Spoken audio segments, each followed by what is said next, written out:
11 मार्च 2026 ची एक बातमी आहे।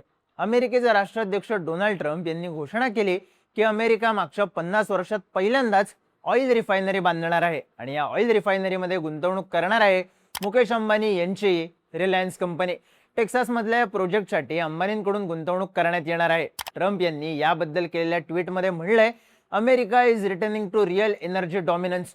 सोबतच त्यांनी या ट्विटमध्ये रिलायन्सचे आभार सुद्धा मानलेत। पण अमेरिकेच्या ब्राउन्सवेलेमध्ये उभा राहणार असलेला हा रिफायनरीचा प्रोजेक्ट नेमका आहे काय, यात अंबानींनी किती गुंतवणूक केली आहे, ती कशामुळे केली आहे, समजून घेऊयात या व्हिडिओमधून। नमस्कार, मी चिन्मय आणि तुम्ही पाहताय बोल भिडू। डोनाल्ड ट्रम्प यांनी केलेल्या घोषणेनुसार मुकेश अंबानी यांची रिलायन्स इंडस्ट्रीज ही कंपनी अमेरिकेच्या $300 बिलियन एनर्जी इन्व्हेस्टमेंट इनिशिएटिव्ह मध्ये भाग घेणार आहे। मागच्या 50 वर्षात अमेरिका ज्या जुन्या रिफायनरीज आहेत त्यांनाच एक्सपांड करत होतं, पण आता नव्यानं अमेरिका पूर्णपणे रिफायनरी बांधणार आहे। ही oil refinery gulf of Mexico मध्ये म्हणजेच साऊथ टेक्सासला मेक्सिकोच्या बॉर्डरवर उभारण्यात येणार आहे। त्यामुळे या ऑइल रिफायनरीचं लोकेशन महत्त्वाचं ठरणार आहे। रिफायनरी उभारण्याचं काम अमेरिका फर्स्ट रिफायनिंग ही कंपनी करेल।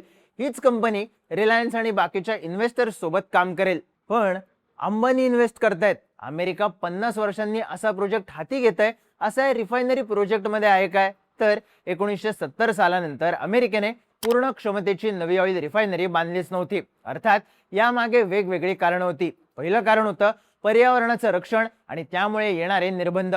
अमेरिकेत क्लीन एअर ऍक्ट लागू आहे, क्लीन वॉटर ऍक्ट लागू आहे।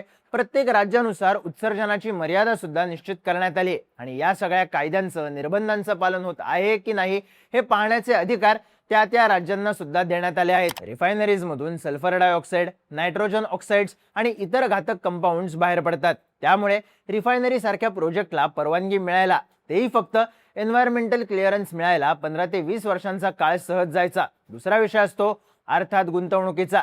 रिफायनरी उभी करण्यासाठी येणारा खर्च भरपूर आहे। Distillation units, hydrocrackers, catalytic reformers, desulfurization units, petrochemical integration, pipeline, ports हे सगळं उभारणं खर्चाचं काम असतं। त्यामुळेच हा खर्च टाळण्यासाठी अनेकदा जुन्या रिफायनरीज ताब्यात घेऊन त्यांचं एक्सपान्शन केलं जातं। त्यातही जगभरात सध्या डिकार्बनायझेशन, ईव्ही व्हेकल्स आणि रिन्युएबल एनर्जी यांची चलती आहे।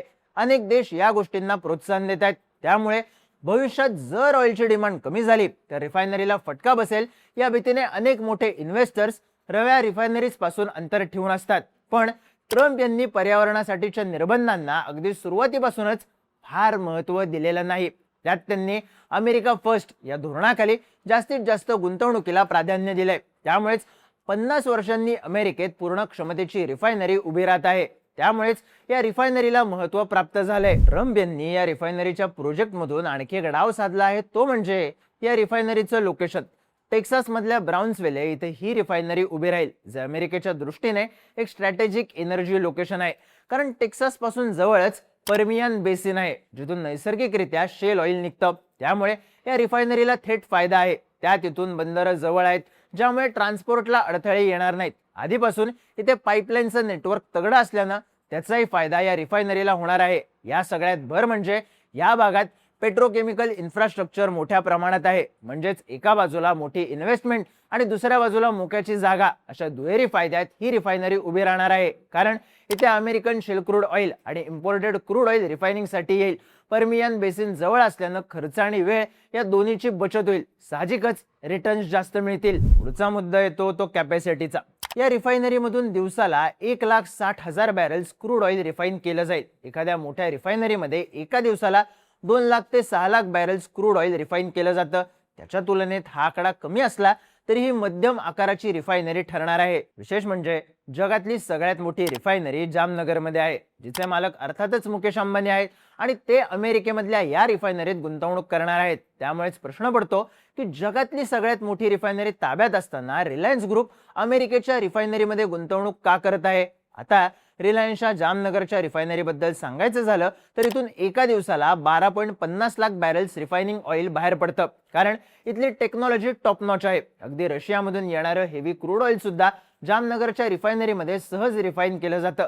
Deep conversion refining, petrochemical integration, refinery construction या सगळ्या रिलायन्सच्या जमेच्या बाजू। अमेरिका 50 वर्षांनी लार्ज स्केल रिफायनरी उभी करत आहे। त्यामुळे साहजिकच रिलायन्सला ज्या गोष्टींमध्ये आपण वरचढ आहोत त्याचा फायदा करून घेता येतोय आणि म्हणूनच रिफायनरी इंडस्ट्रीमधल्या या मोठ्या प्लेअरने अमेरिकेत एंट्री घेतली. यामुळे रिलायन्सला ग्लोबल मार्केटमध्ये एंट्री मिळणार आहेच, सोबतच अमेरिकेचं स्वस्त शेल ऑइल त्यांना मिळेल. थेट अमेरिकेत जम बसत असल्यानं युरोप आणि लॅटिन अमेरिकेमध्ये एक्सपोर्ट वाढवता येईल. त्यात एवढी मोठी संधी असताना रिलायन्स फक्त आर्थिक गुंतवणूक करणार नाही तर engineering, technical support, supply chain management, operations या सगळ्यात रिलायन्सचा थेट सहभाग असेल. डोनाल्ड ट्रम्प यांनी या निर्णयाची घोषणा करताना रिलायन्सचा उल्लेख अवर पार्टनर्स इन इंडिया असा केला. 2017 सालापासून भारत आणि अमेरिका यांच्यातला ऊर्जा व्यापार सातत्यानं वाढतोय. यात प्रामुख्याने क्रूड ऑइलची निर्यात, एलएनजीचा व्यापार, पेट्रोलियम व्यापाराचा समावेश आहे. भारत सुरुवातीला अमेरिकेकडून क्रूड ऑइल घेत नव्हता, पण डोनाल्ड ट्रम्प यांचं धोरण, दबाव तंत्र यामुळे या व्यापारात वाढ झाली. थोडक्यात भारत अमेरिका संबंध आणि रिलायन्सला ग्लोबल मार्केटमध्ये आपलं स्थान भक्कम करायची असलेली संधी, यातूनच रिलायन्सने ही उडी का घेतली आहे हे समजतं. पण सध्या जगात युद्ध भडकले. इराणने होर्मुझची सामुद्रधुनी बंद केल्यानंतर क्रूड ऑइलचे भाव भडकलेत. आणखी काही दिवस तणाव कायम राहिला तर हे भाव $150 प्रति बॅरेलच्या पलीकडे जाऊ शकतात. त्यामुळे रिफायनरी उभारण्याची घोषणा करत आम्ही सप्लाय स्टेबल करण्याची ताकद ठेवतो, आम्ही स्वतः पूर्ण क्षमतेची रिफायनरी उभारण्यासाठी प्रयत्न करत आहोत असा मेसेज देण्याचा प्रयत्न डोनाल्ड ट्रम्प करत आहेत. ट्रम्प यांनी या प्रोजेक्टला $300 बिलियन एनर्जी इन्व्हेस्टमेंट इनिशिएटिव्ह असं नाव दिलंय. आता म्हणून अंबानी यात $300 बिलियन इन्व्हेस्ट करणार नाहीत किंवा ही रिफायनरी उभी करायला $300 बिलियन खर्च सुद्धा येणार नाही. यापेक्षा मोठ्या स्केलची रिफायनरी उभी करायला $10 ते $20 बिलियन पर्यंत खर्च येतो. त्यामुळे हा आकडा लॉंग टर्म प्लॅन आणि यातून होणारी उलाढाल यातून समोर आलेला असू शकतो. बाकी मोठे आकडे सांगण्याची प्रथा ट्रम्प सुद्धा पाळत असतात, हे वेगळं सांगायला नको. भारतात मागच्या काही वर्षात रिफायनरीचा विषय प्रचंड चर्चेत राहिला, तो रिफायनरी उभारण्याला होणाऱ्या विरोधामुळे. कार्बन डायऑक्साईडचं उत्सर्जन, पर्यावरणाच्या इतर घटकांना बसणारा धक्का, स्थानिक लोकांचे प्रश्न, त्यांना प्रदूषणामुळे होऊ शकणारा त्रास, जलप्रदूषण हे प्रश्न अमेरिकेत सुद्धा भडकणार आहेत. त्यामुळे ट्रम्प या रिफायनरीसाठी महत्वाकांक्षी असले, रिलायन्सने यात गुंतवणूक केली असली तरी अजूनही या रिफायनरीचा रोड मॅप क्लिअर झालेला नाही, ही वस्तुस्थिती आहे. पण ट्रम्प यांचा हा प्रोजेक्ट, रिलायन्सने अमेरिकेत उभ्या राहत असलेल्या रिफायनरीमध्ये केलेली गुंतवणूक याबद्दल तुम्हाला काय वाटतं? तुमची मतं आणि प्रतिक्रिया कमेंट करून नक्की सांगा आणि माहितीपूर्ण व्हिडिओज पाहण्यासाठी बोलबिडूच्या YouTube चॅनलला सबस्क्राईब करायला विसरू नका.